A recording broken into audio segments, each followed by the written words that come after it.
জয় গীতা মাতা, জয় জগৎবন্ধু হরি। আজকে গীতা জয়ন্তী। গীতা জয়ন্তী উপলক্ষে সারা বিশ্বেই গীতা পাঠ পরায়ণ, গীতাদান এবং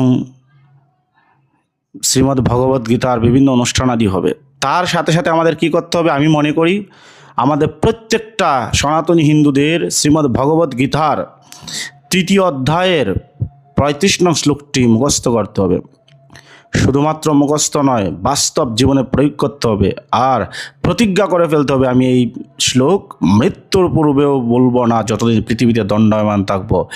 আর পৃথিবীতে এমন কোনো পরিস্থিতি আমাকে বা আমাদেরকে আমাদের ধর্ম থেকে ধর্মচ্যুত করতে পারবে না। এই জন্যই এই শ্লোকটা ভগবান শ্রীকৃষ্ণ অর্জুনকে বলেছিল। তাই চলুন আমরা একসাথে সবাই উচ্চারণ করি। আর আজকের থেকে আমরা এটা মুখস্থ করে ফেলবো, যার যার আমাদের জানা নেই।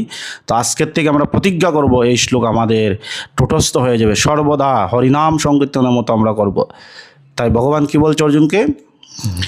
শ্রেয়ান সধর্ম বিগুণঃ পরধর্মাৎস অনুষ্ঠিতাৎ স্বধর্মে নিধনম শ্রেয়ঃ পরধর্ম ভয়াবহ।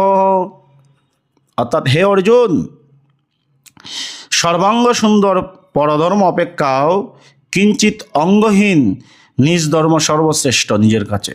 আর স্বধর্মে নিধন বা মৃত্যু শ্রেয়, আর পরধর্ম হয় ভয়াবহ। তাই চলুন আমরা পরধর্মের পরোয়া না করে পরধর্মের গুণগান নেগে চলুন নিজের ধর্মকে জানি। আর শ্রীমদ্ ভগবদ্ গীতার এই শ্লোকটি প্রত্যেকটা হিন্দুর, প্রত্যেকটা সনাতনীর দ্বারে দ্বারে, দুয়ারে দুয়ারে, গৃহে গৃহে, নরে নরে পৌঁছিয়ে দিই। বলিয়ে শ্রীমদ্ ভগবদ্ গীতা কি জয়। আর কমেন্টে সবাই লিখুন জয় শ্রীমদ্ ভগবদ্ গীতা।